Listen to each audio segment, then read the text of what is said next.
네, 자 마감 40분 남겨두고 있는데요. 종목 긴급 처방 받아보겠습니다. 와운의 박우신 파트너 연결되어 있습니다. 안녕하세요. 예, 안녕하세요. 네, 반갑습니다.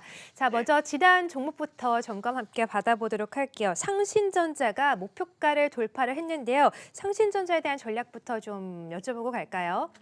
예, 네. 일단 상신전자 같은 경우는 제가 이제 제시한 목표가가 아마 5,500원 수준이었을 거고, 6,200원까지 한 이틀 전에 돌파 시세가 한번 나왔었습니다. 그래서 일단은 목표가를 도달을 하고 지금은 5,230원 다시 살짝 눌려주고 있는데, 이 종목 같은 경우는 그렇게 보시면 될 것 같아요. 일단 기업 내용 자체는 실적이 올라오고 있습니다. 기본적으로 이 회사가 EMI 차폐 쪽에서 실적을 내고 있는데, LG전자양 매출이 주를 이루고 있습니다. 그런데 이 LG전자가 지금 전장 쪽으로 영역을 넓히고 있는 상황이다 보니 관련돼서 동사도 이제 실적이 기본적으로 EMI 차폐 쪽에서 올라오는 거 플러스해서 이제 전장 쪽으로도 추가적으로 올라올 수 있는 룸이 열려 있다라고 보시면 되겠고요. 그래서 이제 그러한 내용을 본다면 중장기적으로는 되게 좋은 포인트들을 많이 가지고 있는 스몰캡이라고 보실 수가 있을 것 같습니다. 다만 이제 기술적으로는 한번 6,200원대까지 시세가 나면서 어느 정도 이제 거래가 고점에서 좀 터진 경향은 좀 있어요. 그래서 잠시 좀 쉬어졌다가 다시 가는 그러한 흐름들을 좀 잡아 나가야 될 것 같고요. 그래서 이제 현재 5,200원대 움직이고 있는데 일단은 한 5,000원대를 중심으로 다시 한번 횡보세를 거치고 잘 자리를 잡는다면 다시 한번 또 고점을 돌파하는 시세가 추후에 가능하지 않을까. 그래서 이제 현재 만약에 들고 계시다면 일단은 이익 수준에서는 이익 실현을 좀 하시고 밑에 가격 다시 한번 눌려주는 구간을 잡으신다면 그 다음 시세는 또 기존에 제가 제시했던 목표가보다 더 높게 잡아볼 수 있지 않을까 이렇게 말씀드리겠습니다. 네, 자 일단 이익 실현이 좀 되신 분들은 어느 정도 좀 차익을 실현하는 거에 대한 전략도 함께 주셨네요. 자, 오늘도 함께 급등주 잡아봐야겠죠. 오늘은 어떤 종목을 주목하고 계실까요? 예, 일단 네. 스몰캡 종목으로 제가 두 종목을 좀 준비를 했는데 처음 말씀드릴 종목은 K사인이라는 종목을 좀 말씀을 드리고자 하는데 일단 사실 그런 게 좀 있는 것 같아요. 지금 우리나라의 보안주들이 뭐 여러 종목들이 현재 포진이 되어 있는데 이 보안주들에 대한 관심도는 사실은 조금 떨어져 있습니다. 사실 이제 보안 섹터라는 게 결국 최근에 뭐 자율주행도 얘기가 나오고 심지어는 이제 우주항공에 대한 얘기까지 나오고 있는 소위 말하는 이제 4차 산업, 미래 산업에 대한 본격화가 지금 시장에서 가시화되고 있는데 사실 그러한 부분들에서 보안 섹터라는 그런 보안이라는 그 산업 자체가 큰 부분을 차지하고 있거든요. 그럼에도 불구하고 약간 소외되어 있는 인상을 좀 지울 수는 없어요. 그래서 상대적으로 좀 메리트가 가격적인 메리트가 일단 K사이는 좀 있지 않나라는 판단을 하고 있고 이 회사의 개별적인 실적을 보시게 되면 이 회사가 이제 그 주봉을 한번 보시면 이 회사가 과거에 2015년, 14년, 15년 이때가 이제 실적이 가장 좋았었고요. 그 당시에는 주가가 뭐 3,000원대, 그 최고가는 뭐 4,000원대까지도 형성을 했었습니다. 지금 실적이 쭉 감소를 하다가 지금 1-2년 전부터 실적이 돌아서기 시작을 했고요. 2020년 기준으로 예전에 좋았던 실적 수준까지 지금 회복이 된 상태입니다. 근데 사실 주가는 회복이 아직은 좀 미진한 상황이죠. 그래서 그러한 부분들에서는 이제 보안 섹터 내에서도 밸류에이션 메리트도 가지고 있고 실적 모멘텀도 가지고 있다라는 판단을 하고 있고요. 마지막으로 이제 이 회사의 이제 사업 보고서를 쭉 보시면 블록체인이라든지 그리고 스마트 빌딩, 이 스마트 빌딩 같은 경우는 최근에 이제 그 탄소 제로 관련된 그러한 이슈가 불거지면서 이 스마트 빌딩에 대한 이야기들도 이제 시장에서 거론이 되고 있는데 관련된 그 보안 산업 쪽으로 지금 성장 엔진도 장착이 되어 있는 상황입니다. 그래서 이쪽에서 추가적인 매출까지 나타난다면 조금 더 빠른 생각보다는 좀 빠른 그러한 매출의 성장이 기대가 되는 업체고요.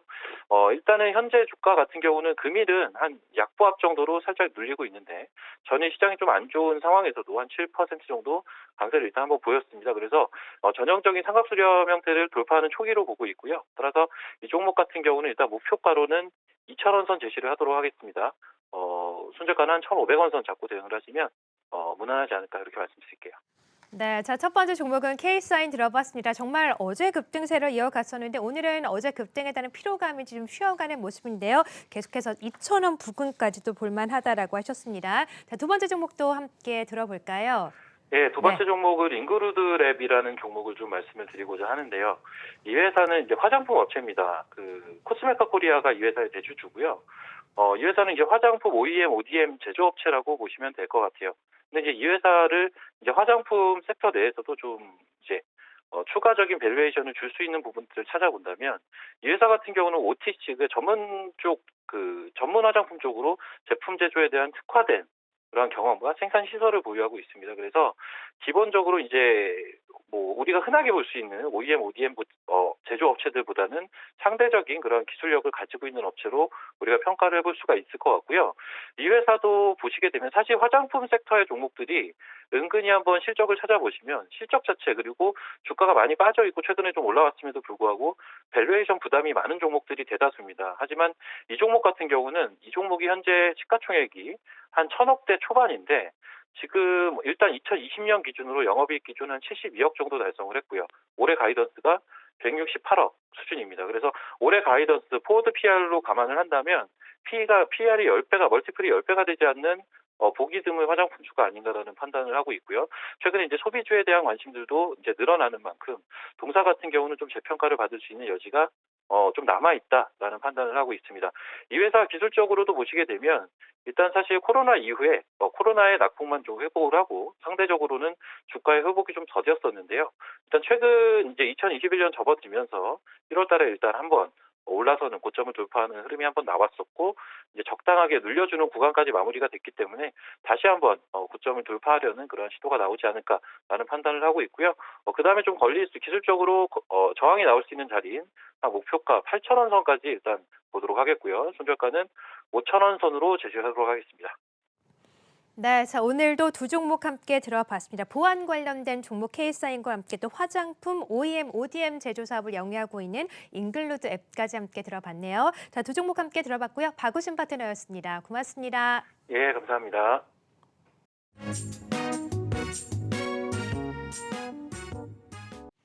네, 자 두 분의 다음 주 요망주 함께 들어보도록 하겠습니다.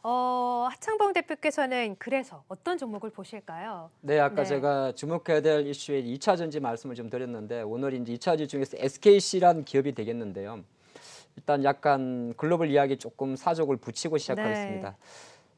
그럼 이제 전기차 보통 보면 테슬라 모터스의 주가를 우리가 모니터링 하잖아요. 근데 테슬라 모터스의 주가가 연초 이후에 지금 대략 $850 정도에서 멈춰 있을 겁니다. 그는 왜 멈춰 있냐면은 뭐 모델 S라든지 모델 화재 때문에 리콜 때문이냐? 그렇지는 않습니다. 리콜은 이미 이제 모델 3 이전, 그러니까 2017년도가 이전 모델에 대한 리콜이기 때문에 테슬라 주가, 모터스의 주가가 쉬는 게 리콜 때문만 아니고 제가 바라볼 때는 앨런 머스크가 불을 붙인 비트코인 때문입니다. 전 그렇게 해석을 했거든요.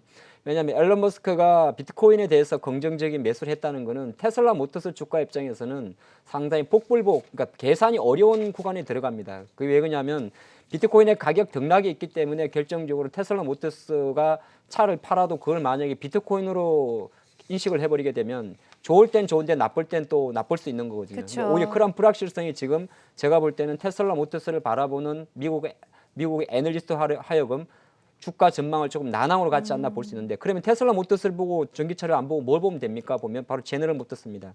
그러니까 지금 GM 같은 경우는 전기차 산업을 확대한다는 이유만으로 주당 $40 주가가 벌써 50%가 올라 있습니다. 근데 여기는 GM의 주가만 오른 게 아니라 우리가 지금 여기는 지금 제가 HTS 안 보이는데 중국의 세계 전기차 업체 니오라는 기업은 작년에 10,000대 정도 팔았는데 올해 처음으로 세단 하나 냈습니다. 1억 조금 넘는데. 비싸네요. 네, 근데 니오 원래 좀 비쌉니다. 세단 쪽은 비싸게 나오는데. 네. 니오의 주가는 다시 주당 한 $60 이상으로 강세를 가고 있습니다. 그러니까 이게 뭐냐면은 우리가 티나지 않게 일단 다시 2차 전지 전기차 관련주가 움직이는 거고요. 그 중에서 SKC라는 기업은 동박을 만듭니다. 국내 동박은 일진 머티리얼즈라는 회사가 동박의 1순위입니다. 그래서 보통 동박이라는 것이 알루미늄 박을 말하는데 최근에 롯데케미칼도 진출을 했고 두산도 진출을 했죠. 그래서 두산은 솔루소 첨단 소재가 동박이 되는 거고 그럼 우리나라 대한민국 기준으로 동박의 지금 전체 캐파 물량 1위는 여전히 일진 머티리얼즈입니다. 근데 치고 가는 SKC가 더 무서운 거예요. 현재까지는 일진 1위가 맞는데 SKC 같은 경우가 2019년도에 예전 이름이 KCFT입니다. 네. KC, LG, LS 심트론인가 이쪽에서 KCFT를 인수하면서 동박 사업에 진출했고 이걸 회사 이름을 지금은 바꿔놨습니다. SK 넥실리스라고. 그래서 SKC 계열사 중에 SK 넥실리스가 바로 동박 사업을 하게 되는데 이 동박이라는 것이 2차 전지 엄격 집전체에 들어가는데 이건 이제 전자회로 같은 걸 모으고 보내는 걸 합니다. 그래서 예전에는 아시겠지만 일본이 다 갖고 있다가 뭐 최근 자료를 보게 되면 한국의 투탑 기업이 글로벌 동박의 거의 뭐 절반 정도를 차지합니다. 네. 근데 여기 SKC가 공격적인 정서를 하고 있죠. 이미 전라북도죠. 정읍이 북도 맞죠? 예. 정읍에 공장이 있는데 올해 5공장, 네, 6공장까지 맞아요. 늘린다고 네. 합니다. 그런 관점에서 지금 시장에서 빨리 보면은 캐파 물량 기준으로 일진 머테리얼즈 따라잡는 거는 2, 3년 내에 가능하다고요. 왜 그럴 수밖에 없냐면 예, 조금 그렇습니다만 일진이란 그룹과 SK그룹의 자금력에서 막대한 차이가 나고 있기 때문에 뭐 설비 투자 측면에서 SKC가 빨리 따라갑니다. 그 관점에서 좀 보시는 게 좋지 네. 않을까 볼 수 같고 주가 관점에서는 주가가 신고가니까 뭐 제가 너무 높게 세워드릴 수는 없을 것 같고 최근에 조금 조정을 보이다가 오늘 이제 13만 원대 정도 마감을 했는데 명절 잘 쉬시고 다음 주 정도에 13만 원 약간 언더라든지 네. 전후라면 뭐 어느 정도 다시 뭐 지난 짧게 14 조금 높게 15를 가는 제가 볼 때는 15만 원에 대한 기준치는 없어요. 그냥 신고가기 때문에 위로는 그냥 잡는 겁니다. 보통 성장주들은. 그래서 네. 15만 이상까지 끌고 가는 전략으로 SKC를 좀 보시는 건 괜찮을 것 같습니다. 네, 자 이제 다음 주 유망주로는 SKC를 주셨습니다. 번외지만 예전에 소개해 주셨던 카카오게임즈 수익률이 상당히 좋은데 계속 네. 가져갈까요? 카카오 네. 게임즈나 뭐 빅히트 같은 경우는 제가 네. 아까 말씀드린 플랫폼이나 컨텐츠에 대한 매기세가 조금 그쵸. 더 크기 네. 때문에 뭐 아마 크게 갑자기 삼성전자나 현대차가 장을 주도하기 전까지는 뭐 기술적 반등은 이어가지 않나 그리 보는 게 좋을 것 같습니다. 네, 역시 당분간 이 대형주보다 중소형주 장세에 대한 전망 전략을 또 주셨고요. 송지현 고수께서는 어떤 종목 보실까요? 네, 저도 그 2차 전지 배터리 관련된 두 종목입니다. 분 오늘 통하셨네요. 네. 뭐 지난주는 이제 그 수소차 관련해서 예. 이제 세종공업 알려드렸는데 단기간에 좋은 흐름을 보였던 것 같고요. 상신 EDP 란 종목에 대해서 이런 게 소개해 드립니다. 뭐 지금 오늘 이제 상당히 좋은 흐름으로 마감을 하는 흐름을 보였는데요. 이 회사는 이제 삼성 SDI의 그 주로 납품한 회사고요. 그동안은 이제 어떻게 보면 소재 관련된 종목이 그 주목을 받았다면 이제 거기에 배터리를 감싸고 있는 이 케이스 역할하는 이 상신 EDP에 대해서 관심을 가지면 좋을 것 같아요. 이번에 실적 발표했는데 영업이익이 193억, 시가총액으로 보면 10배 수준밖에 되지 못하거든요. 그래서 앞으로의 그 성장으로 보게 되면 앞으로 상당히 좀 성장 그리고 주가 상승에 대한 기대감이 높을 것으로 보입니다. 그래서 특히 이제 그 삼성 SDI 내 고객사의 그 비중이 좀 점유율이 높고요. 그리고 이제 본격적으로 이제 삼성 SDI가 중대형의 배터리 쪽 그리고 ESS 이쪽에 대해서 성장할 걸로 보이고요. 특히 최근에는 이제 테슬라의 또 ESS 관련해서 또 공급이 있었죠. 그래서 이 부분이 좀 중요한 포인트가 될 거고요. 그리고 그 삼성 SDI에 맞춰가지고 지금 현재 헝가리 쪽에 지금 진출해 상황이 있나 해서 네. 지금 캐파 수율 보게 되면 70% 정도 가동률이 상당히 높고요. 그리고 여기에 캐파가 많아지다 보니까 올해 초까지 4개 라인이 추가적으로 증설이 됩니다. 그렇다면 올해 기존보다 3배 정도의 그 캐파 능력으로 보게 되면 본격적인 어떤 성장이 이어질 걸 보고요. 올해 같은 경우에도 영업이익 기준에서 50% 이상의 성장이 기대되기 때문에 시가총액 면에서 아주 싸다. 그래서 목표가는 한 2만 원 선을 보시면 좋을 것 같고요. 손절가는 14,000원을 보시면서 대응하시면 좋을 것 같습니다. 네, 역시 정말 실적, 믿을 건 실적뿐이라고 오늘 상신 EDP 실적이 또 전년 대비 126% 상승하다 보니까 주가도 10% 가까이 좀 급등했네요. 다음 주에도 살펴볼 만하다라고 하시면서 상신 EDP 말씀해 주셨고요. 또 두 분과 함께 유망주까지 들어봤습니다. 자, 두 분과 함께 수요일장 마감 전략 자세하게 세워봤고요. 두 분 오늘 대단히 감사드리고 또 새해 복 많이 받으시길 바라겠습니다. 두 분과는 여기서 인사드릴게요. 고맙습니다. 수고하셨습니다.